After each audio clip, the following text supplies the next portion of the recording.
In the 2024 Jeep Grand Cherokee L, the journey from point A to point B isn't such a rush. In fact, with 3 rows of spacious comfort, thoughtfully crafted luxurious design, and an available premium Macintosh audio system, you'll find yourself seeking out the scenic route more often, even if it's just another lap around the block. Jeep, there's only one. Visit Jeep.com to learn more. Jeep is a registered trademark of FCA US LLC. I'm Jack, the founder of Everyday Dose, and I was addicted to Adderall for 20 years. At 25, my blood pressure was getting super high, so I decided to quit cold turkey and started drinking lots of coffee. After 1 to 2 hours of energy, I'd crash, or if I drink too much because I love the taste of coffee, I'd feel anxious, jittery, and bloated. So I started researching nutrition and functional mushrooms. Everyday Dose combines science-backed ingredients with the highest quality coffee, so you can have your normal coffee routine, but way better. Use code RADIO at checkout for 25% off and get a free starter kit with your first order. November is getting close, and that means that the election is right around the corner. For quality coverage of all aspects of the election and expert analysis on top stories from around the world, there's no better place than the DSR Network. Members of the DSR Network get exclusive access to members-only segments of our podcasts, an ad-free listening experience, and access to our Slack and Discord communities where you can connect with fellow members and us. For the month of September, use code SNARK for 30% off your subscription at thedsrnetwork.com/buy. That's code SNARK at thedsrnetwork.com/buy. Now please enjoy the show.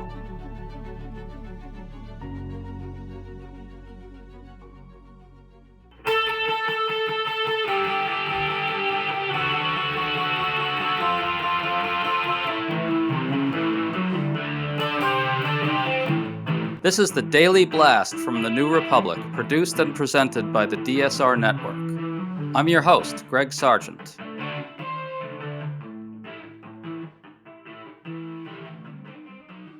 If Donald Trump loses Pennsylvania, he almost certainly will lose the presidential election. Now, all of a sudden, we have a whole bunch of new high-quality polls of that state, and most of them, but not all, show Kamala Harris in the lead. So today we're devoting our whole episode to the following questions. Why the heck is Pennsylvania so close? What is really going on there? Should we believe the polls or not?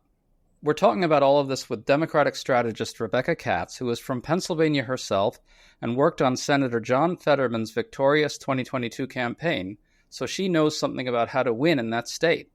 Good to have you here, Rebecca. Thanks for having me. First, a quick summary of the new numbers all just out. The gold standard New York Times Siena poll finds Kamala Harris up in Pennsylvania among likely voters by 50 to 46. A Suffolk poll and a Franklin and Marshall poll both have Harris up 49 to 46. Quinnipiac has Harris up 51 to 45. But the Washington Post and Marist, also very high-quality polls, have it tied. Look, it's good news for Harris that quality polls are now showing her ahead, but those surveys showing her tied are a problem. Rebecca, what's your takeaway from all this new data? It's going to be a close race. We know this. We know that Pennsylvania is the tightest of races. It's been that way since at least 2016. I mean, even going back to 2012, I think Obama only won by 5 points. Like this is the state where everyone is focused. It's going to be a dogfight and no one should take a single vote for granted. And that may sound cliched, but it's absolutely true. We have no idea how close this race is going to be. Every part of the state matters in Pennsylvania. Yeah. In 2020, Joe Biden won Pennsylvania with explosive anti-Trump performance in the suburbs, Philadelphia and Pittsburgh, but importantly, also by shaving Trump's margins by a few points in places where Trump runs pretty strong, mostly white, working class, even rural areas, the western parts of the state. Can you talk about how Biden did that exactly? What happened? Right. Well, so I think in 2016, there was a real emphasis on building up the margins in Philly and Pittsburgh and just trying to blow the rest of the state out of the water and hope that it's okay. And in 2020, Biden really learned from Hillary's mistakes. And he didn't go out there to try and win those red counties, but he went to kind of lessen the margins a little bit. And in 2022, Fetterman and Shapiro both outperformed what Biden had done in some of those counties. And it was just all about going places and meeting people where they are. And even though there's many, many more Democrats in Philadelphia than you're going to see in Cumberland County, like you still have to go. You still have to meet the voters and make your case. And what we're seeing is that the Harris campaign seems to be understanding this message, right? They're probably in Pennsylvania at least once a week, probably twice a week at this point. And they're going everywhere. Now, I was a little worried, I'm not going to lie, when J.D. Vance was the first to go to Erie a couple weeks ago, because Erie is, it's in the northwest corner of Pennsylvania. It is the purplest of purple counties, right? And he went there first. And, we always say how goes Erie is how goes Pennsylvania is how goes the nation. And he got 200 supporters to come out.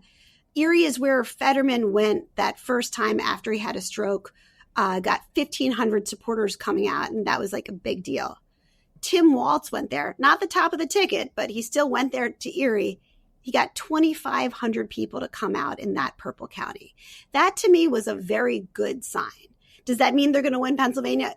No, but to show that there's that kind of energy in those purple areas is very encouraging.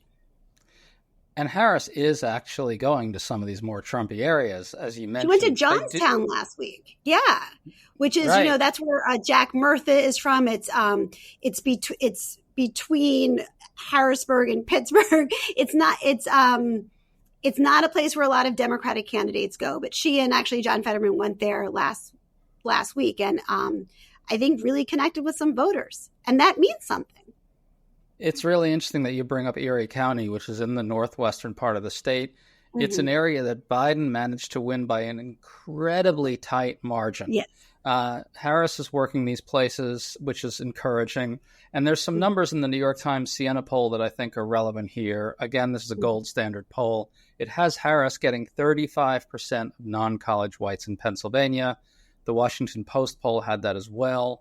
This is pretty much what Biden got in 2020. It's sort of remarkable that Harris is matching Scranton Joe among that demographic in Pennsylvania. What do you make of it? Does that mean she's got that shot at trimming these Trump margins in those parts of the state? Is it high enough or not? I think it's getting there, and I think women are helping. She's got a really solid base of women that are powering her campaign right now. And I think that what's so encouraging is they're not taking their foot off the gas, right? Like this campaign is aggressively courting every voter in Pennsylvania in a way. Like they have a big event planned for Friday in the Lehigh Valley, rallying Latino voters. They're finding every group of voters. They're going after them. They're communicating with them, and they're telling them how they're going to make their life better. I got to think that blue-collar white women, non-college white women are kind of key here. Yeah. Dobbs, abortion rights. If Harris is going to trim those Trumpy margins in some of these places, that might be the demographic that helps get it done. Even before Harris was the nominee, she was talking about reproductive rights in a very real way, and it was central to her conversation. She's not a candidate who struggles to say the word abortion. This is something that she is comfortable talking about, right? And that is different than what we've seen from other Democrats. And when she talks to women, they believe her. And you can be a very conservative woman who still believes that you should be able to make abortion should be a choice between you and your doctor. And she's connecting with them, and we're seeing her lessen the gap on pocketbook issues. Trump was way ahead there for a while, but she's gaining on him there too. It's very clear. I think a sweet spot on abortion for her with these independent women, these non-college white women, these moderate women, is the fact that abortion bans really create hell for doctors and patients. That's really key. We saw the story out of Georgia that's making its way around. These stories matter to women. It's not just like you hear something like, oh, we're taking away your rights, and then the next day we're on to something more. This is something that women are not forgetting. And they see that she'll fight for them. The other thing that's interesting in Pennsylvania is when Trump picked J.D. Vance, he was like, oh, here's Ohio. We'll just park him in Pennsylvania. This will be great. I think JD Vance is an actual disaster in the Philadelphia suburbs for them. Oh, yeah. Usually a VP candidate doesn't have that much effect on a ticket, but his comments are so over the top, especially when about what it means to be a mother, even the way the Republicans are talking about IVF. It's so far outside the mainstream that it's very hard for them to come back and say, no, Harris is the extreme candidate, when they are, have already, taken away your right to an abortion, want to take away your right to IVF. His connection to Project 2025, that's being communicated. It is messy for them. I think that's right. And JD Vance is clearly a bet on blue-collar white men. I think in particular, I think they didn't think through what could happen with these blue-collar white women. And I do want to emphasize, we're talking here about secular blue-collar white women, not evangelicals. There are a lot of those secular blue-collar white women in Pennsylvania, right? And I got to think these weird quotes from Vance, not great with that demographic. And Tim Walz... Not great, Bob. Right. And Tim Walz is good with those voters too, I think. So it seems to me that we're seeing Harris at really hitting Biden's 2020 targets with blue-collar whites. I really wonder whether those secular women are what's driving that. Yeah, what is it? 1 in 3 women have had an abortion in their life. That's across the entire political spectrum, right? So I think when abortion is being attacked, when women are being attacked, that's something they feel very, very deeply. Now, this doesn't mean it's going to be a cakewalk for Harris. There's a lot of challenges. Pennsylvania has not historically, I believe, ever elected a woman senator. There's never been a woman governor. It is still uphill out there. I know that's kind of the elephant in the room. We haven't really talked about that much, but this is going to be new for Pennsylvania, and I think they can do it. I think they're ready, but it's a old school state in that way.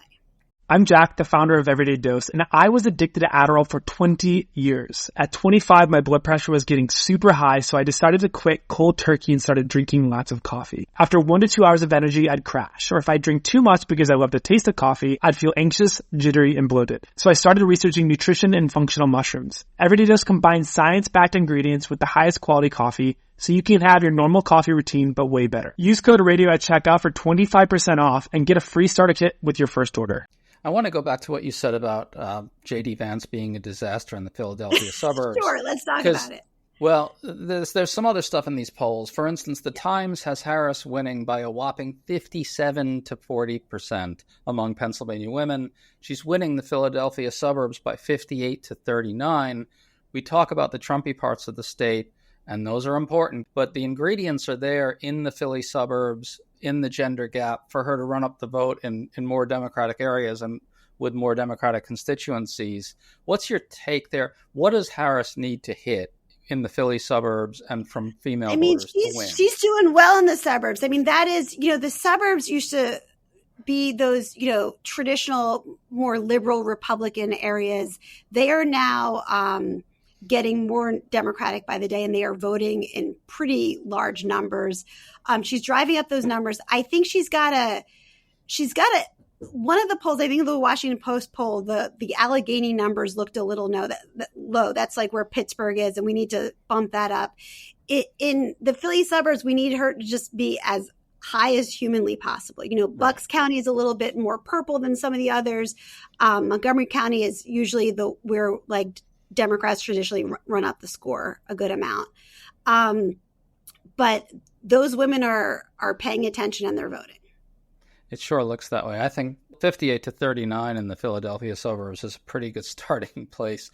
I was just going to mention Philadelphia itself needs to have bigger numbers coming out. The voter enthusiasm, I think she can do it, but we really need to get Philly voting in numbers that equal the rest of the state. It's underperformed many cycles in a row. Yeah, that is certainly a problem. What is the problem there, actually? Can you explain it?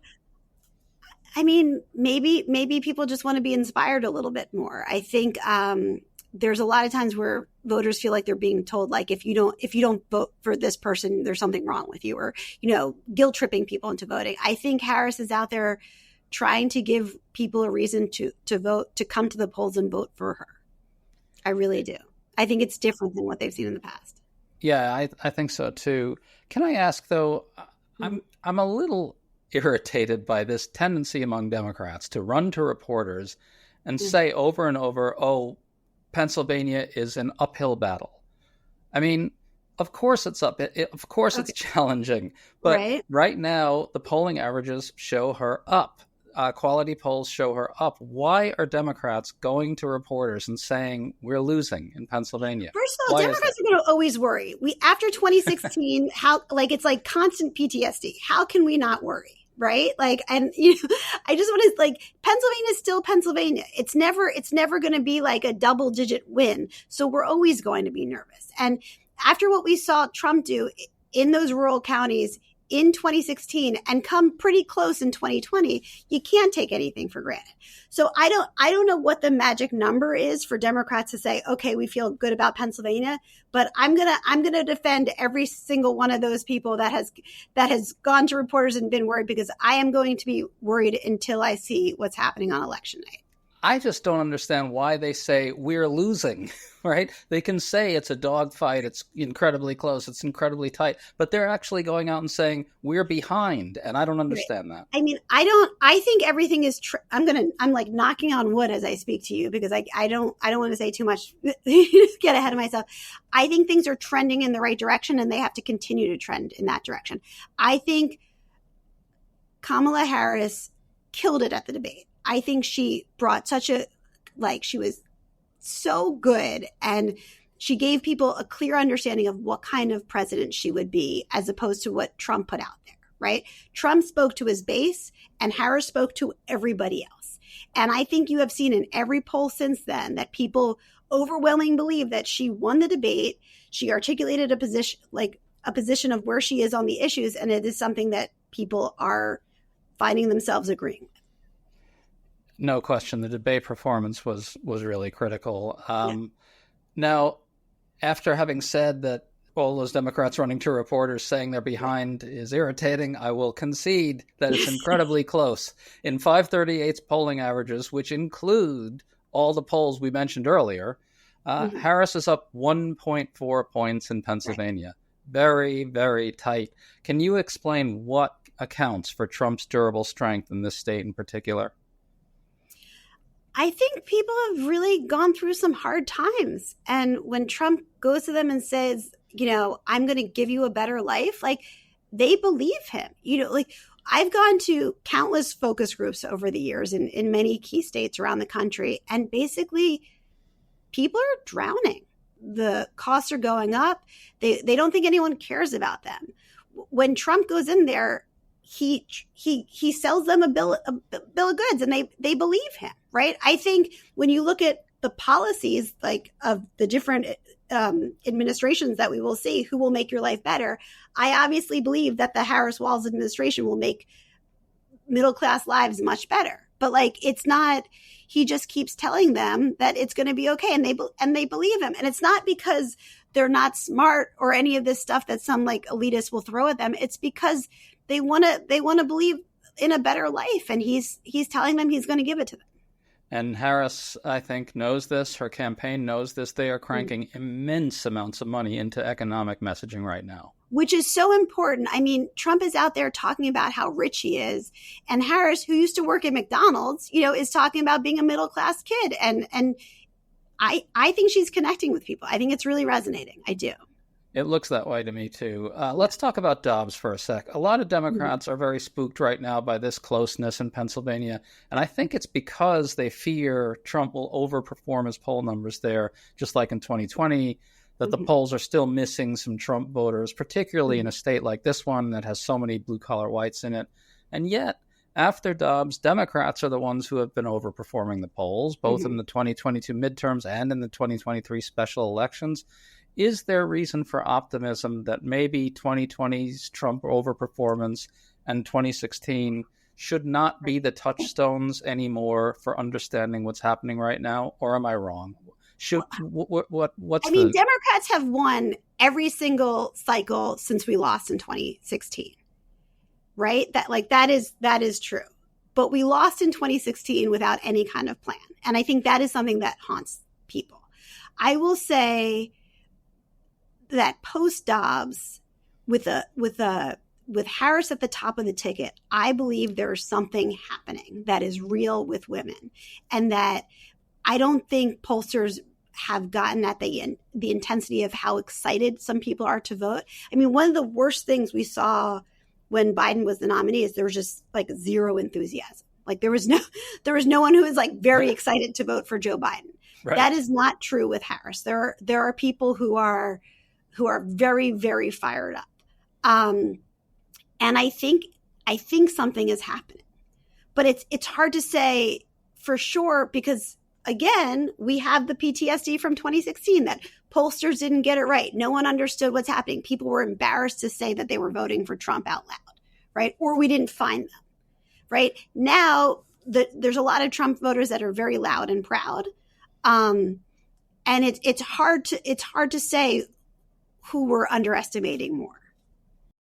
Let's try to sum this all up. What worries you most about Pennsylvania? What specific things keep you up at night, make you think, oh God, if these 3 or 4 things happen, we won't win? What are they? I want to see Harris doing better in the western part of the state. I think she's killing it in the Philadelphia media market, and in that area. I think in Allegheny County and just the whole West, I want to see her numbers a little higher. I want to see her doing a little better in some of these rural areas. She might underperform Biden there. I think she'll overperform him in Philadelphia, especially in terms of voter turnout. But I want to see those numbers get a little higher. I want Philadelphia to come out. Philadelphia is obviously the biggest city in Pennsylvania by a lot, and their voter participation has been abysmal as of late, and I want to see them come out in real numbers. And I think women, young people, people of color, they have to come out and vote. And that really is a bit of a problem everywhere right now. I think she's just not quite where she needs to be with young voters, non-whites, especially working class non-whites, blacks, and Hispanics. She's rebuilt a ton of the Democratic coalition relative to Biden. It's just we need a little more, right? A little more would be nice. That would help a lot of people sleep at night, I think. Rebecca Katz, thanks for the realism. We appreciate it. Thanks for having me. Talk soon. Everybody, please make sure to check out some new content we have up at TNR.com. Melissa Gira Grant, tracing how lies about pet eating turned into bomb threats in Springfield, and Tom Hartman looking at how the Republican war on women extends to voting rights. And over on the DSR network, make sure you listen to the latest episode of Above Average Intelligence, analyzing the pager attacks in Lebanon and what may soon come next. We'll see you all Monday. You've been listening to The Daily Blast with me, your host, Greg Sargent. The Daily Blast is a New Republic podcast and is produced by Riley Fessler on the DSR network.